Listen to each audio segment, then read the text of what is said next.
see if the recording will start. There we go.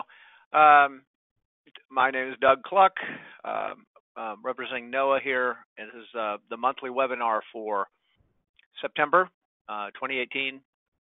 We have two presentations today, so I want to get right into that. But before I do, we will take questions at the end or answer questions at the end. Feel free to type in your questions in the question area. Should be on your interface there. Anything you want to ask. If something comes up that you wonder about or you need more information on, etc., it's a great way to talk to us. Otherwise, at the end, you can raise your hand also, and I'll unmute you, and you can ask it that way. So we're going to have two presenters. The first is Brian Fuchs from the National Drought Mitigation Center. He's a climatologist there up in Lincoln at the University of Nebraska.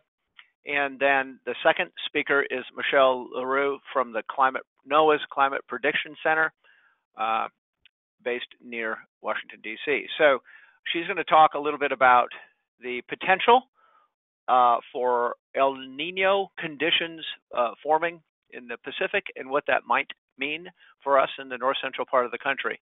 Brian's going to cover the rest of the story first and do the usual sort of, if you will, song and dance when it comes to climate issues across the north central region. So, Brian, without any more further ado, why don't you take it away? All right. Thank you for the introduction, Doug, and welcome everyone this afternoon. And thank you for attending today. I think we have a lot to cover, so I'm going to just jump right into it. Again, as Doug said, my name is Brian Fuchs. I'm a climatologist at the National Drought Mitigation Center, and we are housed at the University of Nebraska in Lincoln. So just some background information and some housekeeping here. This is a collaborative effort between many people listed on the slides there, as well as others that aren't listed. We will have this webinar again in 1 month on October 18th, and also two presenters that time, Laura Edwards, the South Dakota State climatologist, and Brad Rippey from USDA, and Brad's going to give a talk on the growing season that pretty much has come to an end by that time. Information on future webinars can be found on the link provided, and past webinars are archived in two different places with two different links there. And Doug also will post this presentation afterwards. So for today, I am going to go over current and recent past conditions, so everything from the last couple weeks all the way out to the calendar year. Talking about some of the regional impacts that we're seeing, some of the general impacts on different events that have taken place, what the hydrological conditions are looking like, as well as the agricultural conditions. With the new outlooks that came out from NOAA's Climate Prediction Center today, I'm going to go through some of those, and then I will pass it on to Michelle, and then, as Doug said, we will take all questions after Michelle's presentation. So the current conditions. So going back to the August climatology from NCEI, we have temperature on the left and precipitation on the right. And out of 124 years, you can see that, again, out west, it was quite warm. Up in the northeast, quite warm. And in between, some pretty decent heat above normal temperatures. But then you see Kansas and Nebraska as well, pretty much below normal as far as temperatures go for August. And then we start looking at precipitation. And again, anywhere from New Mexico and Colorado out to the west, as well as the Pacific Northwest, it's been quite dry. And August did not change that pattern. But then from some of the southern plain states through the Midwest and out into New England, as well as in the Southeast, some of those areas were quite a bit above normal. Arkansas, again, top 10 as far as wettest August on record. So quite the combination of, especially up in the Northeast, combination of warmth and wetness going on in that area, and then also the heat and dryness in the Southwest. Through much of this region, again, nothing that really has changed that pattern that we've seen for most of the summer months into August. And then the climatology for the summer. for the entire U.S., it was the fourth warmest summer on record. And you can see on the left-hand graphic out in Utah, the warmest summer on record out there. And you can also see in much of the Southwest, it was top one or two for record warmth this summer. And also along the eastern seaboard and into New England, you can also see that Connecticut was also setting record, or excuse me, that's Rhode Island, my bad, setting a record warm summer, as well as many others in New England in the top 5 to 10. And then also in the southern plains, you can see some of that heat as well. So really, the heat has kicked in from a cool start to the spring. Once it kicked in, it did kick in earnest. And then for precipitation, you can see that wetness through much of the plain states and through the Midwest, all the way out into the mid-Atlantic, with Pennsylvania coming in with its wettest summer on record. And then you see places like Iowa and Indiana, definitely top 10 summers as far as wetness. But most of those areas, even Missouri, where we had a lot of dryness, was pretty much near average for the summer. So that's saying that some of the issues in Missouri developed well before the summer months took place. And this last graphic, I think, really tells a big story about what's been going on. And for the summer months, this graphic is showing the statewide minimum temperature ranking, so those overnight low temperatures.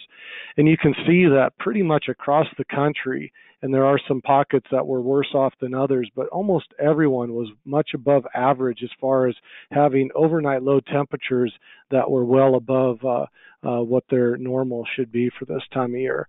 So even in places that didn't experience a lot of the triple-digit type heat, they weren't getting much relief either when it came to overnight temperatures. So that heat just really sat in and persisted and continues. As Doug mentioned, it's still fairly hot yet today. So over the last 30 days, you can see through the region that outside of portions of Montana and North Dakota, almost everyone has been going 2 to 4 degrees above normal, even some pockets of 4 to 6 degrees above normal temperatures over the last 30 days. And one thing I wanted to really highlight here was the last 2 weeks. And you can really see that from Wyoming and Colorado, parts of eastern Utah, northeastward, all the way up into Wisconsin and Minnesota, there's a lot of areas that are running anywhere from 6 to 8 to 8 to 10 degrees above normal just over the last couple weeks. And this time of year, it's not too concerning because we really look at how that is impacting agriculture this time of year, but it is leaving a lot of people with winter wheat concerns already that are planting into bone dry soils, with some reports like that coming out of eastern Colorado already. And also it's depleting any kind of soil moisture that is in place. So the last couple of weeks has really been quite warm, to say the least. And then when we get into that evaporative demand, which is being shown by this EDDI drought index, I highlighted a couple areas, and you really can see how Colorado, eastern Utah, parts of southern Wyoming have really stood out over the last 3 months as far as that increase in evaporative demand. And it's been fairly persistent over much of Missouri as well. We start seeing some of that up in North Dakota through this time frame, but then you also look at some of the areas in blue, in areas from Montana down to northern Wyoming through Nebraska and Kansas into portions of Iowa and Minnesota. Some of these areas, again, have been quite wet, so that evaporative demand has been stifled by the rain keeping temperatures relatively below normal during that last 3-month period. And we look at that response on the vegetation. So this is the veg dry product. And on the left-hand side, you can see the current veg dry conditions. And so anything that's in green to darker green, those are areas where we're seeing quite a bit of moisture. And it does match up quite well where we have seen the precipitation be that way. But then also you look at the dry side for the drought conditions that are showing up. Colorado and the Four Corners region stands out like a sore thumb, but you also can see that area of northeast Kansas and northwest Missouri where even with some of the rains we've received over the last month or so, there's still conditions with vegetation are still showing that drought signal. And the change map on the right-hand side, this is showing the last month of change on veg dry, you can see that even in those areas of northwest Missouri and northeast Kansas, conditions have gotten a little bit better from where they were, but they are still under the gun, so to speak, when you look at the actual. And then you look at some of the areas of the yellows and oranges that are showing up on that change map, and you can see some areas where we're probably going to have to start watching to just see if this dry signal continues and the impact it's having on the natural vegetation. So over the last 30 days, I have the departure from normal precipitation on the left and the percent of normal precipitation on the right. And on both these graphics, I drew in this white line, kind of separating the areas of the haves and have-nots. And so over the last 30 days, you can see to the east side of that line, most of those areas have been 3 to 6, even 6 to 9, or even more inches above normal, especially when you look at parts of Iowa and southern Wisconsin that have had quite a bit of rain over the last 30 days, flooding rains. And if you go to the west of that line, deficits aren't that big, maybe 3 inches below normal with some pockets of some wetter conditions, but definitely see a delineation across the region starting to develop over the last 30 days. And when you look at that percent of normal, on the right-hand side, you can really see, 300% of normal rain in parts of Iowa and Wisconsin, and then down to less than 5% of normal in parts of Wyoming, Nebraska, South Dakota, and Colorado. So definitely we're seeing this gradient of dryness and wetness setting up in the region. Over the last 90 days, we don't see that stark contrast as abrupt as we do on the shorter time scales, but we definitely are seeing, especially on the left-hand side, that departure from normal. Outside of Nebraska and Kansas and Iowa and parts of Minnesota, you do see pockets of the region that just have not picked up too much precipitation in the last 90 days. Again, that northwest Missouri, northeast Kansas region, even though we've seen some improvement in that time frame, still 6 inches below normal during the last 3 months. And again, we can see pockets of dryness throughout other portions of Missouri, northern Minnesota, and definitely in Colorado. And again, you can see the percent of normal on the right. Not much difference to say than what I already have. And then we can look at the calendar year. So when we go back to January 1st to present, you can see that through the central part of the region, from Wyoming, southern Montana, through portions of South Dakota, Nebraska, and Kansas, most of Iowa, a good portion of Wisconsin, and then once we hit Illinois, Indiana, Ohio, Kentucky, a lot of these areas have been, at least for the calendar year, above normal for precipitation, and quite substantially, anywhere from 4 to 8 inches, and we even see some of these areas in purples and blues that are from 8 to 12 or 12 to 16 inches above normal for the calendar year. But also, you have to look at this graphic with a little bit of a grain of salt, because I don't think it really tells the whole story. Some of these rain events have been quite intense with very high accumulations, which can skew these numbers quite a bit. So as you can see in places like southern Wisconsin, prior to getting a foot of rain early in September, they had been right at normal to even some dryness in that region, but it all changed within a matter of a couple of evenings of rain. So again, we really need to look at that utility of the precipitation, what kind of infiltration we're getting, or did a lot of that just run off and not really get into the soil profile. So again, these numbers look promising throughout most of the region. The pockets of dryness do stand out, but even some of those areas of wetness we need to really take with a grain of salt, so to speak, and really dig into the data if you want to get the true picture of what's going on. So from that, I'm going to transition into the regional impacts. A couple good photographs here on this slide were sent to me from Becky Bollinger in Colorado, showing some very dry conditions in the agricultural sector. Again, Colorado has definitely been on the hot and dry side of the spectrum here over the last 30 to 60 days or so.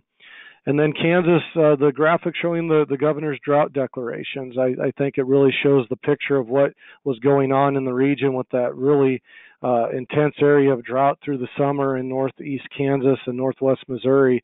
And this was the governor's state drought declarations that came out early in September. And then we've had these flooding rains to the Midwest that I've kind of touched on already. And I show I'll start with the graphic on the right that, again, it wasn't really isolated to one area, that a lot of northern Iowa, southern Wisconsin, even into portions of southern Minnesota, eastern Nebraska, portions of Indiana and Illinois, just really in a period of late August into early September, there was some really intense rainfall events that took place. And again, a lot of available moisture in the atmosphere allowed for this, as well as some very slow-moving systems.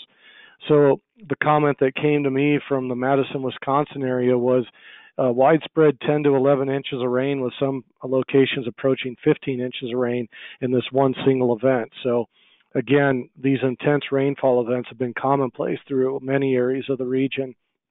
And the graphic on the photo on the left shows some major flood stage on the I said it yesterday. Wapsipinicon. There you go, river. And it crested several times, so it wasn't just the one crest, but there were several, as well as onto the mainstream of the Mississippi River. So that was impacting parts of Iowa, Illinois, Wisconsin, and Missouri, where all these rains did fall, and then we had the associated runoff. And then the transition to North Dakota, there had already been a date here on September 5th, where there was already some frost and freeze taking place especially on some of the lower lying areas across northern North Dakota, where we had overnight temperatures in the low 30s. And again, the note was that where these temperatures on the mesonet up in North Dakota are taken about 1.5 meters off the ground. So definitely some of those low-lying areas did see some frost and freeze damage with an early freeze event like that. Some of the other regional impacts, from Iowa, we saw that drought did improve during the month of September from late August to present, with 6 to 10 inches of rain widespread across the region. Again, still some lingering issues in southern Iowa, but for the most part, really picked up some good precipitation during the month.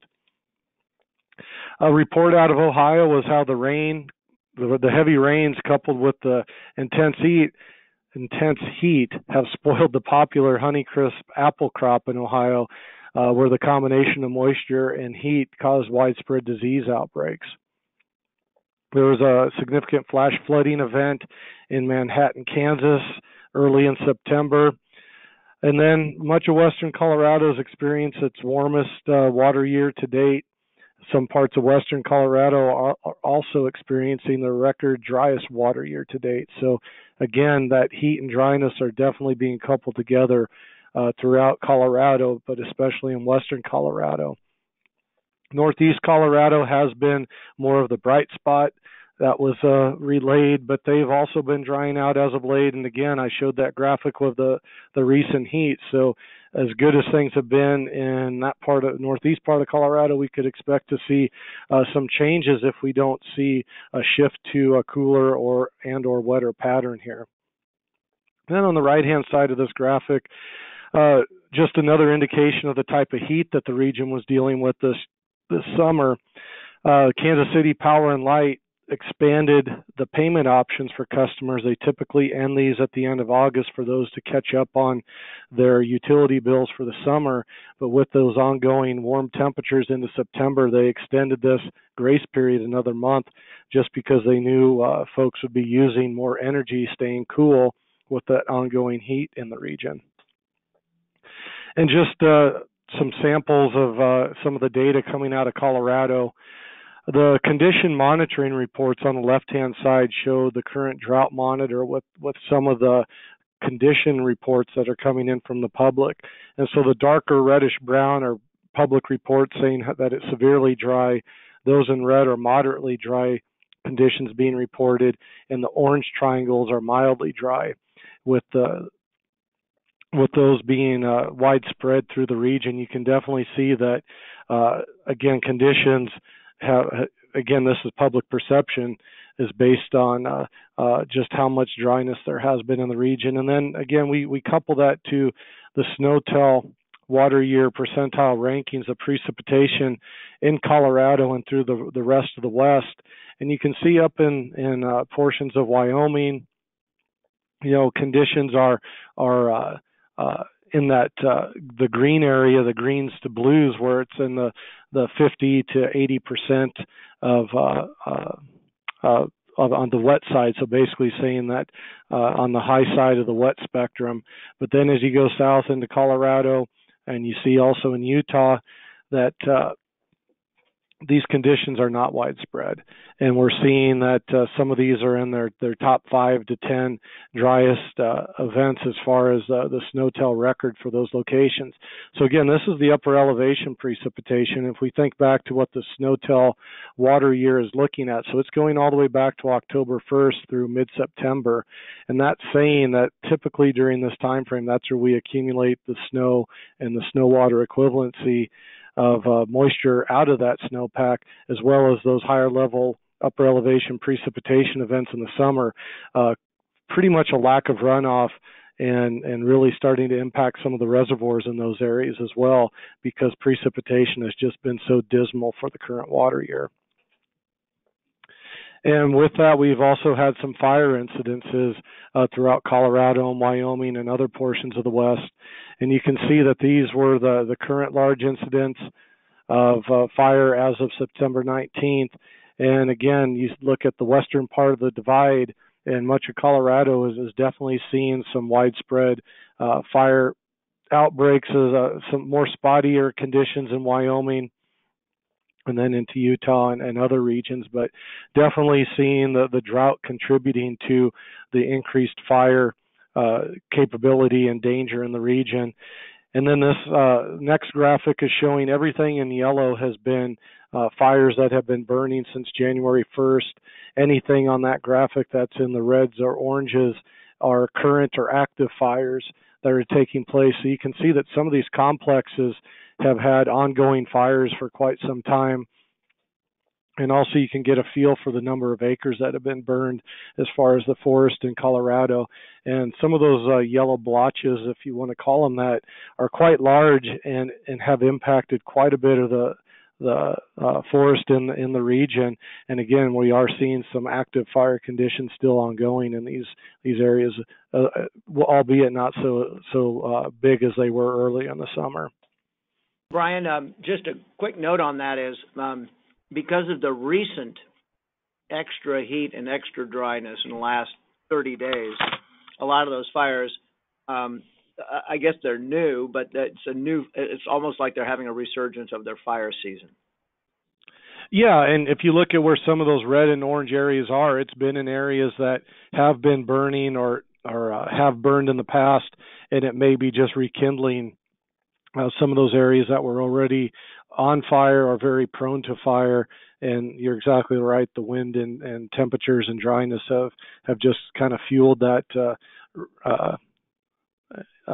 reoccurrence of fire through those areas.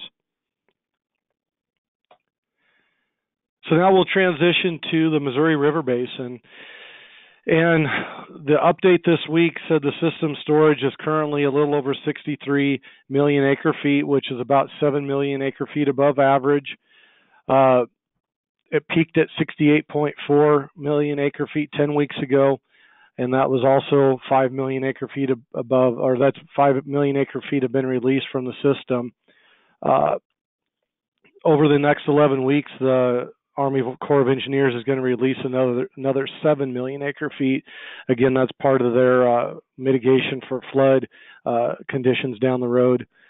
Looking at some of the other information from their news release, higher than average releases are continuing, including Gavin's Point Dam at the area around Yankton in northeast Nebraska and southeast South Dakota. And the runoff forecast for the Missouri River Basin above Sioux City is at 39.8 million acre feet, or 157% of average. August runoff was 1.8 million acre feet, or 138% of normal. So what this is just saying is not only has the system been running quite high through much of the summer, but it continues to run that way. We're going to continue to see releases above normal through the system.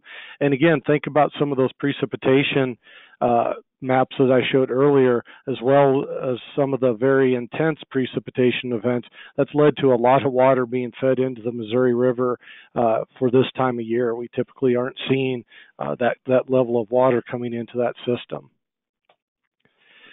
And looking at a broader picture of the hydrological conditions in the region, you can see that almost the entire area of interest outside of Colorado and Wyoming, we're seeing the black and blue type of dots were much above normal flows or record high flows on the rivers and streams. We are seeing parts of northern Minnesota into southwest Nebraska, especially on the western part of the divide in Colorado, and then pockets through Wyoming where this isn't the case. And again, with Colorado, we're not going to see too much as far as changes go with any of this additional runoff unless we would really see something drastically change here over the next couple months before the end of the water year. And if we look at the Great Lakes, we can also see that high water levels have been quite constant through much of the Great Lakes region as well. All of them, the red lines are showing the average, and the dark blue line with the dots is showing really the trend of where we're at and where we're going to be going. And pretty much all these areas are showing above normal water levels on the Great Lakes for this time of year as well. Each of those lines represents a different either lake or coupled lake. Yeah, so I can go through that. Lake Superior is the top row of data. Huron is the next. Erie is the third graphic, and then Ontario is the bottom graphic. So good to point out, Doug, that those are for different lake levels within the Great Lakes system. And also, along with those water levels, we've seen some warm water on the Great Lakes as well. Here are the current water temperatures that we're seeing. Up on Lake Superior, there is still some cooler water left in the northern reaches of Lake Superior, but as we get into the other lakes, we are seeing quite warm waters. And I thought this excerpt that I found was quite interesting, that for June, July, and August 2018, except for most of Lake Superior and Central Lake Huron, the Great Lakes experienced higher than long-term average surface water temperatures by almost 3 degrees Celsius in some places, most notably in Lake Michigan and Lake Ontario.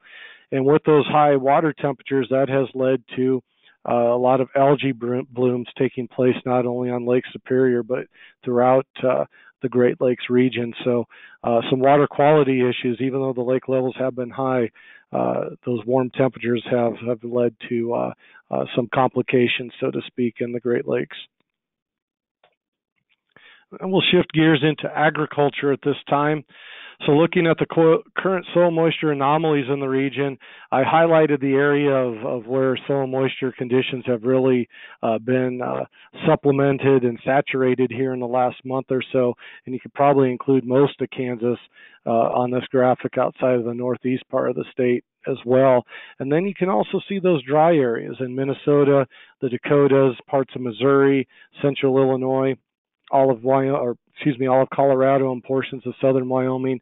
So soil moisture anomalies for this time of year is something we really do start looking at, because as the agricultural season does come to an end, we want to start looking at what capacity of moisture we can add into these soils for recharge, already thinking ahead into next spring.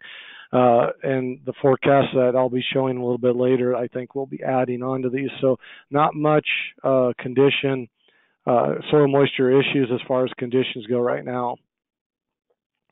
Then on the agricultural side, with the consistently warm temperatures that we've had through the region, definitely are seeing most crop development and crop maturation well ahead of schedule for this year. This is showing the departure from normal growing degree days from April 1st to September 15th. And you can see that the entire region is well above 300 to 500 growing degree days ahead of where they should be for this time of year, or what we typically see. So no real issues as far as widespread lingering development issues for crops like we were seeing last year. And then also the Midwest Regional Climate Center has a good product showing these growing degree days from different time periods. So you can see on the left, it's showing again that April 1st to present accumulation. And so most of those blues are the two different shades of blues are 200 to 400 growing degree days above normal. So pretty much what I had showed. But then if you remember how cool that April was to the region, we did have a slow start to the ag season as far as growing degree days. But then once we hit May, which is shown on that right-hand side, you can really see that things hit high gear. And realistically, as far as growing degree day accumulation, the pedal was to the metal most of the rest of the summer. And so from May 1st to present, you can see that a lot of those areas, especially in the greens and blues, from 300 to 500 growing degree days above normal, where, again, a lot of that accumulation was in May on. So we'll get into the... So, Brian, just to sort of bring that around to an actual impact, that basically means that various crops are or will be or already are ready to harvest earlier than they normally would be. And that could be anything from 7 days to 14 days, and maybe a little bit more than that, depending upon where you are and how warm it was and all that other stuff. For the drought update, here is the U.S. Drought Monitor that was released today. Again, outside of portions of Missouri and Kansas and the Dakotas, most of the rest of the region is pretty benign as far as drought goes right now. Looking at some of the statistics for the country, we're at 26% of the country in drought right now. A year ago, we were at 13%. So we have seen some areas of drought develop. Right now, we have just over 61 million people being impacted by drought in the United States. When we zoom into the region, again, we're right at 17, almost 18% of the region in drought. 3 months ago, we were at 16%. A year ago, we were at 28%. So we have seen overall in the region drought conditions improve, even though we are seeing a lot of serious issues still continuing in Colorado, northeast Kansas, northwest Missouri, and starting to develop a little bit more up in the Dakotas. And just looking at the Missouri watershed by itself, right at 15% of that watershed is in drought compared to where we were a year ago, where we were at a little bit over, just almost 43% of the watershed was in drought at this time of year. So how have things changed over the last 3 months? Well, definitely we can see this on the change map. The areas in yellows and oranges are areas where it's gotten worse. The areas in green are areas where it's gotten better.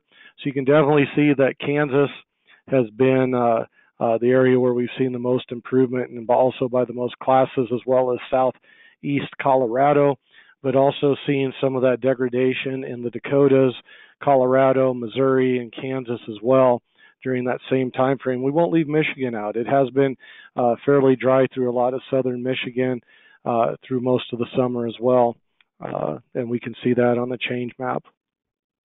And again, I'm going to just zoom in on Kansas just quickly. So over the last 3 months, some of these areas of south central Kansas have changed 5 classes as far as improvements, and just a couple hundred miles away, they went down 3 classes during the same time frame. So again, this is that stark contrast in precipitation that I showed on some of the earlier graphics, and it really stands out quite well in Kansas, where you either did or did not get these rain events. I'll go through the climate outlooks here quickly, and before I pass it on for the El Niño discussion.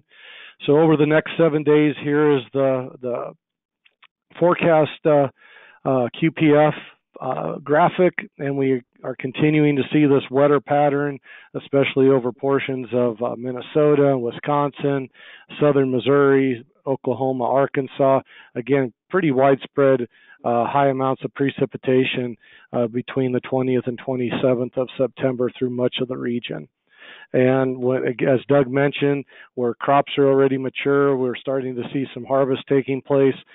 This could lead to some issues. Once harvest gets going, most producers are pretty anxious to get in the fields and stay in the fields, and that can lead to also some compaction issues if they do get in before or when conditions are still too wet. So something to pay attention to on the ag side.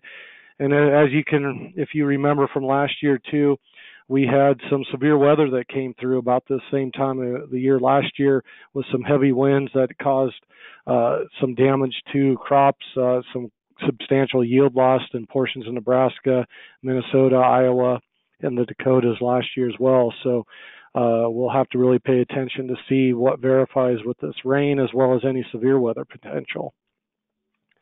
Looking at the 14-day outlook that goes through October 3rd, the temperatures on the left, the precipitation on the right, again through the region, we are looking at a higher than normal probability of below normal temperatures through almost the entire region as we go into October. Coupled with that, especially with the QPF graphic before, a lot of the region is showing a higher than normal probability of above normal precipitation during this time as well. And when we start talking about freezes this time of year, again, the areas in the light blues, the cyan color, and those in the darker greens, that's saying that the first freeze of 32 degrees typically does take place by the end of September through early October. So that's encompassing a lot of the Dakotas, Wyoming, Minnesota, Wisconsin, into Nebraska and Iowa, and even portions of Michigan and northern Illinois. So realistically, in the next couple of weeks, we're probably having a good opportunity of seeing more freeze and frost events through the region, and that's the climatological normal for this time of year. Looking at the monthly outlook for October, again, we're seeing on the left the temperatures, precip on the right. Again, that cooler than normal signal with the above normal chances of below normal temperatures on the left is really standing out through the region. And then we have the dreaded EC through much of the region as far as precipitation. So really no hedge one way or the other as far as a signal of above or below normal chances. The 3-month outlook basically taking us through December. Temperatures again on the left, precip on the right. Almost the entire country is showing a likelihood of above normal temperature probability during the October, November, December timeframe.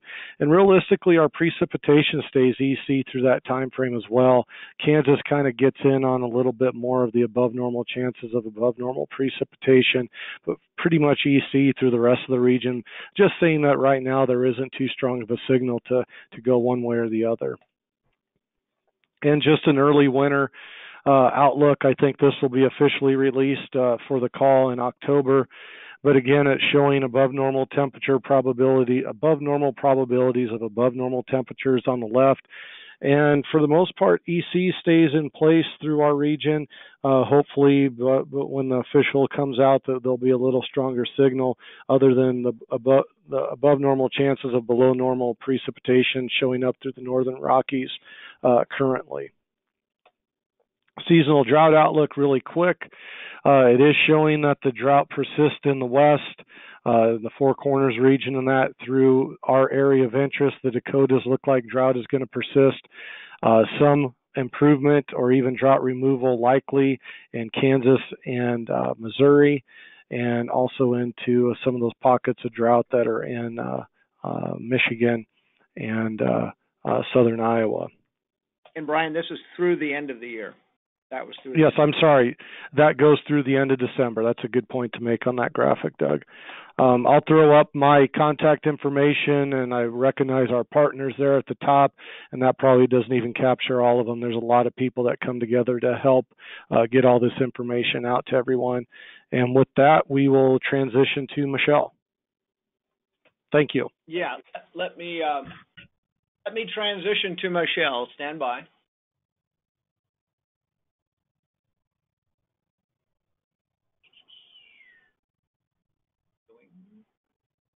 Yes. And Michelle, can you hear us? Yep. Okay, All right. Awesome. All right, you should be able to see everything here. Thanks again for having me on this call. I am going to feature the El Niño Southern Oscillation, or ENSO, update. You'll hear me say ENSO a lot, and that's just shorthand for El Niño Southern Oscillation. I'm at the Climate Prediction Center, and we are also responsible for issuing the seasonal temperature and precipitation outlooks that Brian was featuring. And at the end of this slide deck, I'll probably reiterate some of those anomalies. So for those that don't know, and I realize there's quite a few that do, but just kind of a brief review of what ENSO is. So ENSO is essentially an oscillation that occurs every 2 to 7 years, and its more extreme states are labeled La Niña and El Niño. And La Niña tends to be a cooling of the tropical Pacific Ocean. So in that top panel, you see those blues right on the equator there off the coast of South America, and that is a telltale La Niña signal. But we're actually not going to be focusing on La Niña today. Instead, we're going to focus more on El Niño, which is on the bottom, showing above average temperatures. And this sort of signal that you see there is during the peak of the 97-98 event, which is one of the strongest El Niños on record. We're not expecting anything like that coming up this winter. Right now, if, and I want to emphasize the if El Niño were to form, it would probably be on the weaker side. So those warm temperatures won't be quite as warm as what's shown here. This is just kind of a simple schematic diagram showing how the temperature changes in the ocean over the tropical Pacific, or in the tropical Pacific, will lead to shifts in wind and rainfall over the tropical Pacific. And this is very important to see all the shifts in wind and rainfall, because that is what sort of enables the teleconnections which travel worldwide. So on the top there is a schematic of the tropical Pacific Ocean. On the left is Indonesia and the kind of massive islands just north of Australia. And then on the right is South America. And what you typically see, so these are normal conditions for climatology, is you typically see rising motion in the Western Pacific and then sinking motion in the Eastern Pacific. With that rising motion, you also have increased rainfall and thunderstorms and so on. During El Niño, this pattern shown in the top breaks down. And basically, because warm water is growing in the Central and Eastern Pacific, convection and the rising motion also kind of like to travel where the warmest waters are. And since those warmest waters are shifting eastward from their typical position in the Western Pacific, the convection also shifts eastward. And so that really does kind of perturb the tropical circulation, and as a result, because the tropics are just so big and there's such a heat engine for this planet, that can also perturb the jet stream. So right now, we are in an El Niño watch, and it's been up for several months. We've been fairly consistently saying that the potential arrival would be sometime during the fall. And then we typically see El Niño patterns become strongest during the winter. So that's usually when we see the greatest impacts from El Niño, is during the winter. However, we assign probabilities to all of this because we're in climate forecasting, and climate forecasting isn't like weather forecasting. There's a lot more uncertainty when you predict the climate. With that said, if you play the long game and you play the odds over many, many years, you should end up right more often than not. And so that's really what the probabilities give you. It's a lot like gambling. So right now, El Niño chances are, we don't know exactly which month or which season it's going to transition. So we've put a 50 to 55% chance of onset during the fall. And by fall, we mean sometime between September and November. And then those odds increase as you get into the winter to about 65 to 70%.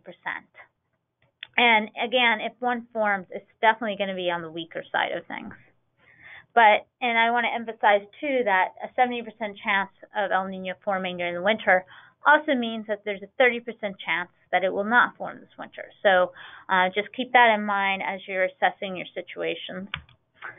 So the reason we focus on El Nino in the tropical Pacific is that it can shift the large-scale global circulation all the way up here to North America. And what I'm showing here is a very simplified schematic drawing of a typical El Nino winter. And typical is a very dangerous word because rarely do we ever see a particular winter look typical. This pattern is a generalized expression averaged over lots of different El Nino winters. But the differences between El Nino winters can be significant. But it gives you just kind of a general overall feel for how El Nino shifts the overall pattern. And in particular, what it does is because the tropical convection near the equator is shifting, it also extends out the jet stream, which is that river of air that moves from west to east onto the North America. And that jet stream tends to shift south. It tends to extend across the southern tier of the United States. Because it's shifting to the south, what that leads to is sometimes a drier than average pattern, particularly over the Ohio and Tennessee Valley.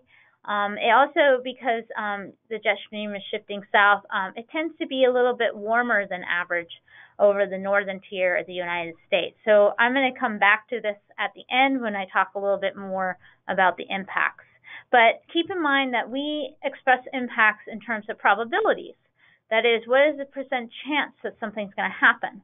So when you're talking to users or your colleagues or whoever the interested party is, I really strongly urge you to try and get comfortable talking about probabilities and expressing things as a tilt in the odds or a percent chance. So sea surface temperatures over the past month, remember that I was giving you that really strong example of the 97, 98 El Nino, and we're not seeing anything right now over the central and eastern Pacific that indicates an event of that magnitude, definitely not. If anything, we see what we call more or less a normal or neutral pattern. It's kind of a mixed bag there off the coast of South America. Some warmer temperatures, particularly to the north equator, and then cooler temperatures to the south of the equator. It's really when you get closer to the international date line and the western Pacific that you start seeing the increase in temperatures, that is above average temperatures shown by the orange and red shading there. So that's the area that we're really focusing in on right now because that is warming up and it is trending the right direction. This is showing a different sort of portrayal of what's happening in the tropical Pacific. It's showing what's happening below the surface of the ocean. So what you're seeing is kind of a cross section, a cutout, if you will, where the y-axis there, that kind of vertical line, is showing the depth through the layers of the ocean. So the very top is the surface of the ocean, and it goes all the way down to 300 meters below the surface of the ocean. And then on the horizontal axis there, that's showing the entire transect of the Pacific Ocean along the equator. So the right side would be closest to South America, on the left side would be closest to Indonesia. And what you see is at depth a very, very big pool of above average temperature, and that is one hallmark or indicator of a possible El Nino developing. It's not, again, a guarantee, but it is certainly pointing the right direction that we potentially could get an El Nino this coming winter. This is showing the view from the top, and that is patterns of rainfall and cloudiness. And right now, we're not seeing much of anything in terms of a pattern that is consistent with El Nino. We need to see a pattern that is consistent with El Nino. It's actually not enough for it to just warm up in the ocean. We also want to see convection respond. And so during an El Nino, we want to see drier conditions, roughly where I wrote the words drier, and we want to see wetter conditions in that location near the date line where I wrote wetter. And we're not really seeing much of that. There is some dry conditions forming near Indonesia, but it's not very widespread at that point, and we're certainly not yet seeing an increased convection and rainfall near the dateline. So we're fairly neutral from this standpoint as well. This is a little bit of a complicated schematic, but folks do ask us, how do you know when El Nino conditions are here? We sort of have this simplified decision tree to kind of guide us through this process. And basically, we look at three criteria. One is we're looking at a special region of the sea surface temperatures in kind of the East Central Pacific Ocean. We're looking for that to get above a certain threshold of about 0.5 degrees centigrade. We also have to see, the second criteria is that we have to see that temperature threshold persist. El Nino is not just 1 month, it's not just 2 months, it's actually something that lasts usually for about 6 months or longer. So we want to have a forecast where we believe that these temperatures will persist. And then finally, our third criteria is that we look at the patterns of rainfall and convection and winds over the tropical Pacific and make sure that those are consistent with El Nino conditions. When we have all three of these, that's when we issue an El Nino advisory. So right now, we're just in a watch. We're just saying conditions look favorable, but if an El Nino comes, then we'll change our status to advisory. Okay, so this is a little complex, but same message here is that these are our actual probabilities for El Nino conditions. The red bars in particular is what you want to focus on, because that's the percent chance of El Nino for all those seasons that you see on the bottom there. So it starts with ASO, which stands for August, September, October. And during August, September, October, ASO, we favor neutral conditions. And then by September, October, November, SON, we have a slight edge toward El Nino, and those red bars get greater as you get into the winter. So they've maxed out right now about 65 to 70% chance. All right, so let's go ahead now and shift away from the tropical Pacific and talk a little bit more about what happens in terms of temperature and precipitation over the United States. And this is, again, one of those very dangerous plots that I call typical. That is, it's taking about the 24 El Nino winters that have occurred since 1950, and then it averages all the conditions that we saw during those 24 El Nino winters. So again, there's a lot of variance from El Nino winter to El Nino winter, but this is just showing kind of what you generally see on the aggregate. And I'll get to our official forecast later. This is just showing the El Nino part of precipitation. And as you can see during December, January, and February, for the central region, there's not a lot there. It's pretty much, there's no real strong signals. You can kind of see a below average rainfall signal a little bit emerging over the Ohio and Tennessee valleys, maybe a little bit up there in Wyoming and Montana, but very weak signals. In fact, it's not really until later in the winter that we start seeing more of an El Nino signal, especially in the Ohio and Tennessee valleys. Now shifting to temperature, this is the typical or average El Nino map for temperature. And again, this is just El Nino. And for these 24 events, essentially what we see is below average temperatures over the eastern U.S., and then over the Pacific Northwest, above average temperatures. This also impinges into Idaho and parts of Montana and so on. But increasingly, more and more climate trends and global warming have really shifted the situation, especially in terms of temperature. It's actually really hard nowadays to see a really good, solid El Nino signal coming through because you also have trends on top of it. So we have this little trick where we kind of add El Nino to the trends, the long-term trends. And for that, we get this map. And it's a very different map, right? So I'm going to flip back and forth. And clearly, the El Nino plus trends map is much warmer. In fact, across the entire northern tier, you see a lot more in the way of above average temperatures. And you know, as I flip forward, what you'll note in our upcoming winter maps is that the forecasters are definitely hedging this direction. They're not going to be playing up below average temperatures. They're going to play up these above average temperatures, because that's what you seem to get when you have the combination of El Nino plus these longer term climate trends.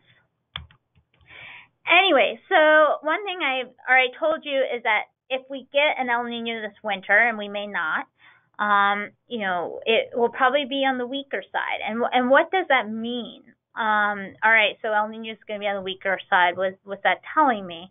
Well, basically what it's telling you is that the odds for certain temperature and precipitation impacts are going to be a bit smaller. I mean, obviously, we would love to give you a climate outlook that gave you 100% certainty. But unfortunately, in the climate game that we're playing here for forecasts, we have to express that uncertainty somehow. And for weaker events, we expect essentially what means weaker forcing. So the tropical Pacific is not going to punch the atmosphere as hard if it's a weaker event. If it's a stronger event, it can punch the atmosphere really hard, and so we start increasing the probabilities a bit more. Anyway, so this is our outlook for temperature and precip for December, January, February 2018 into 19. And as I sort of noted earlier, on the right, there's temperature chances. These are, again, maps of probability. So you're not seeing above average temperatures there with the orange and red coloring. You're actually seeing, you know, a higher chance of above average temperatures. So it's a higher probability of above average temperatures. And so because of this potential weak El Nino and also climate trends, we have a lot of above average, you know, a higher chance of above average temperatures across the United States for this winter, including the central region. On the left is the precipitation chances. There's, during the December, January, February period, we favor a slight tilt. These are not big probabilities. About 33-40% chance of below average rainfall. Now, some of you might be thinking to yourself, wow, 33 to 40% is not much of a tilt.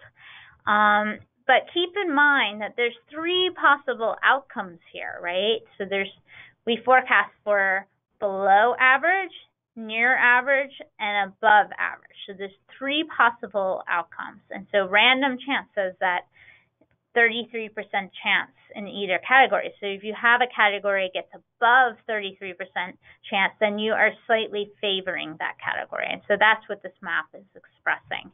And I put a link down there, and hopefully you guys can access it, that shows we're not just issuing forecasts for December, January, and February. We actually go out a whole year. And you can go to that link and look at any season you want.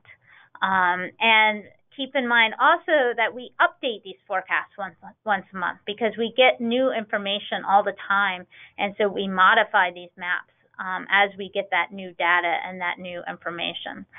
This was actually updated today, so we won't see another update until the third Thursday in October. This I wanted to show just because I had it hanging out in my computer files.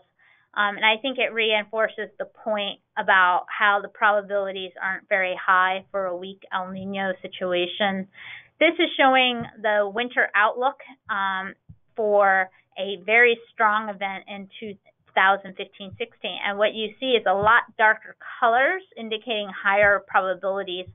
And I'm going to flip back and forth. This winter, we expect much lower probabilities. And that is a reflection of the fact that we don't expect a very strong El Nino event. So we're sort of nudging those probabilities back down. There was a request that I show the map for February, March, and April, because this is the start of the, potentially the next growing season. And I wanted to kind of feature that we are right now slightly favoring above average temperatures. for the central region. For the kind of Ohio Valley and really kind of a bullseye over Indiana, there's a slight tilt toward below average precipitation during February, March, and April. And that's very much an El Niño driven signal. That is, if El Niño does not form this winter, or dissipates really quickly during the spring, it's possible we would not see that signal. So the low probabilities are reflecting the uncertainty in that situation. So in summary, we basically right now we're in neutral conditions or normal conditions with an El Niño watch. The probabilities aren't exceptionally high. If one does form, we expect it to be on the weaker side. I also have some links there to our ENSO blog. So if this sort of stuff is interesting to you, we cover a lot of subseasonal to seasonal climate topics on the ENSO blog. So you can just Google ENSO blog, and we update twice a month there. And then, of course, there's the ENSO diagnosis discussion link, which is also shown. And with that, I'll go ahead and toss this back to Doug. Thank you very much, Michelle and Brian, for your presentations. Hey, we're a little over time, but I'm going to keep going, and I'm going to answer the questions that were on here. Before I do, I want to say that in October, as Brian said earlier, Laura Edwards, a state climatologist from South Dakota, is going to be the presenter, and Brad Rippey from the USDA is going to be talking about the climate through the growing season and some of the output, if you will, of the growing season. So he'll have some numbers and things like that for sort of agriculturally based. Now, to the questions, we have basically 3 questions, all of them very, very good. Thank you, Benjamin. So the first question is, and I'll try to answer these, or if Dennis is still on, if it's ag related, I'll let him.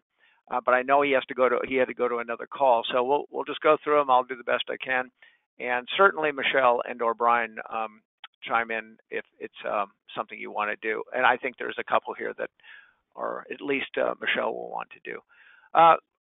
Did recent precipitation help Missouri corn and soybeans? And that was, what was it, the remnants of Gordon, I think it was, or whatever it was. Yeah, it was Gordon. And why? So that's the first part of his question. And the answer I got, Dennis, are you still on? Okay, so the answer I got from Dennis was that not really to the corn. It was already what already happened to the corn is done. So corn had already been, in many cases, cut for silage, or they're just expecting much less than normal in terms of yield. So it didn't really help corn. However, soybeans, there was some relief to those crops.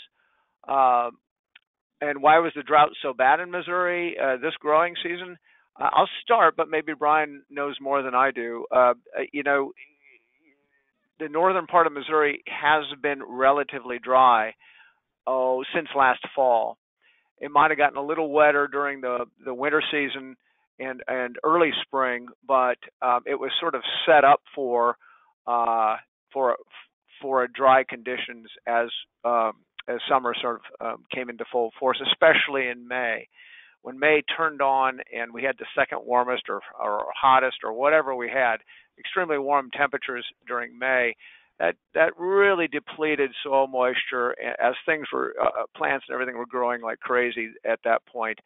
And then we didn't get much after that until pretty late in the growing season. So it really set Missouri up, and southern Iowa for that matter, the border areas, for a pretty bad drought. Do you have any more you want to say about that, Brian?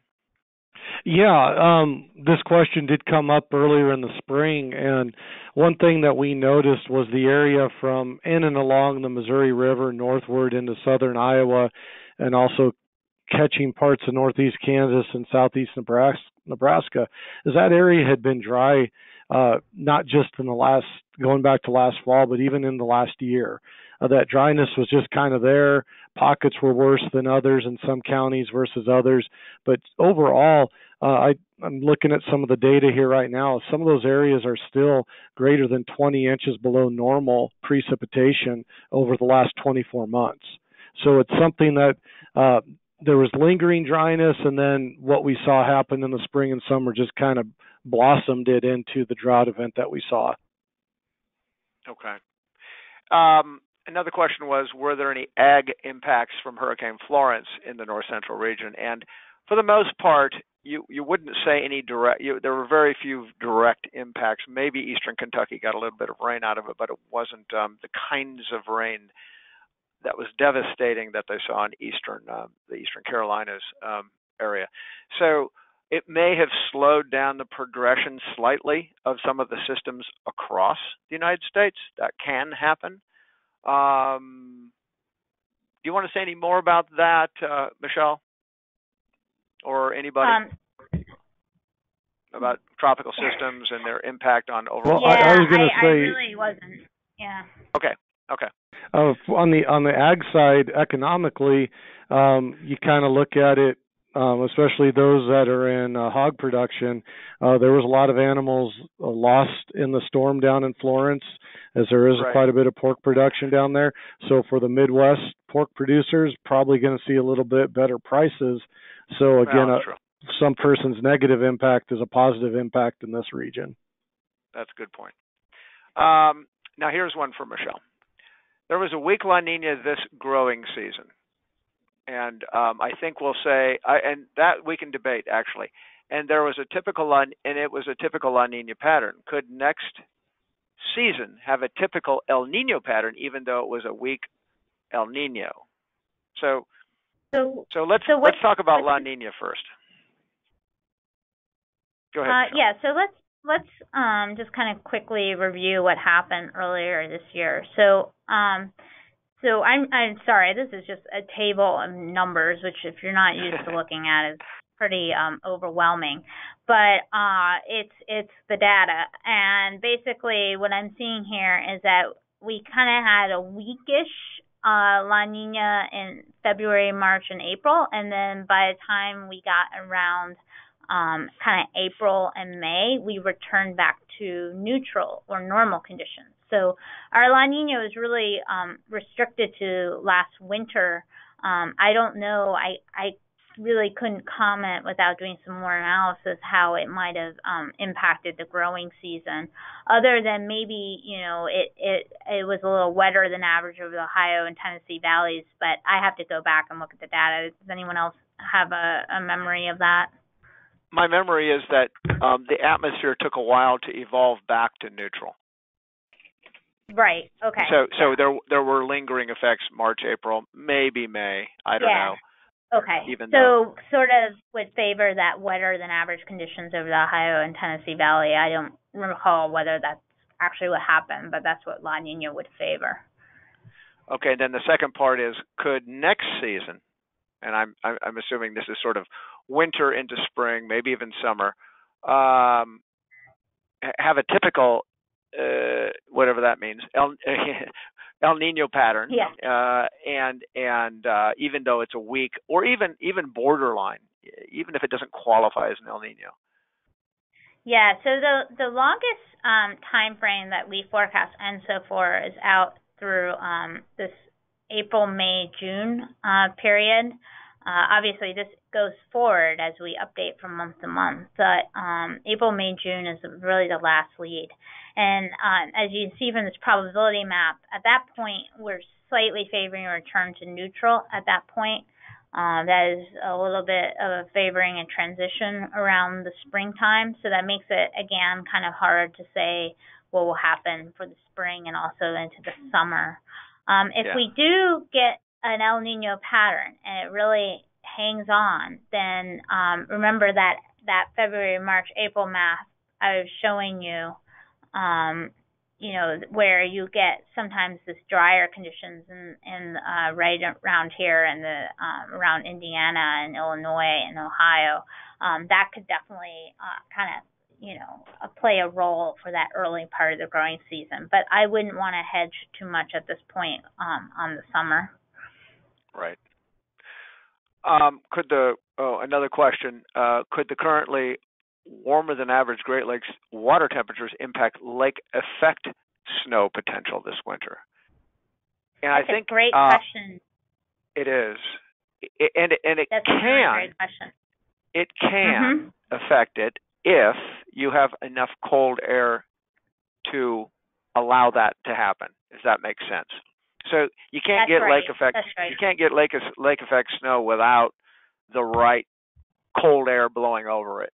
So if you don't have those good outbreaks, you don't. Yeah, go ahead. Go ahead, Michelle. Yeah. So we do we have looked at snowfall in historical data sets associated with El Nino, and of course we have climate trends on top of it. And so yeah, if you're warmer in the Great Lakes, and as Doug just said, you have cold air blowing on top of that, that can really juice up the lake effect snow. The problem with that is, at least from a climate perspective, is that we do these 3-month average sort of generalized pattern maps, and a lot of the dynamics associated with lake effect snowfall are weather dynamics. So you pretty much, even though we're favoring slightly above average temperatures over the Great Lakes this winter, all it does is take one cold air outbreak, 1 week or a couple days where you just have one cold surge, and whammo, you've got a lot of snowfall. So we don't like issuing seasonal climate outlooks for snowfall because there is so much uncertainty on that weather time scale.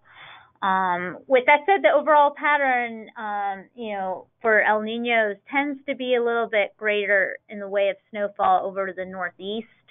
But the central region, that's kind of in that no man's land. It's hard to pluck out a signal either way. Right. So I'll give you sort of an almanac prediction. There will be several cold air outbreaks over the Great Lakes, and since they are warmer, you're going to have pretty sizable lake effect impacts from those. That seems reasonable. Yeah, that seems very reasonable. It's hard to get a year. It's hard to get a winter without some 2 or 3 major cold air outbreaks.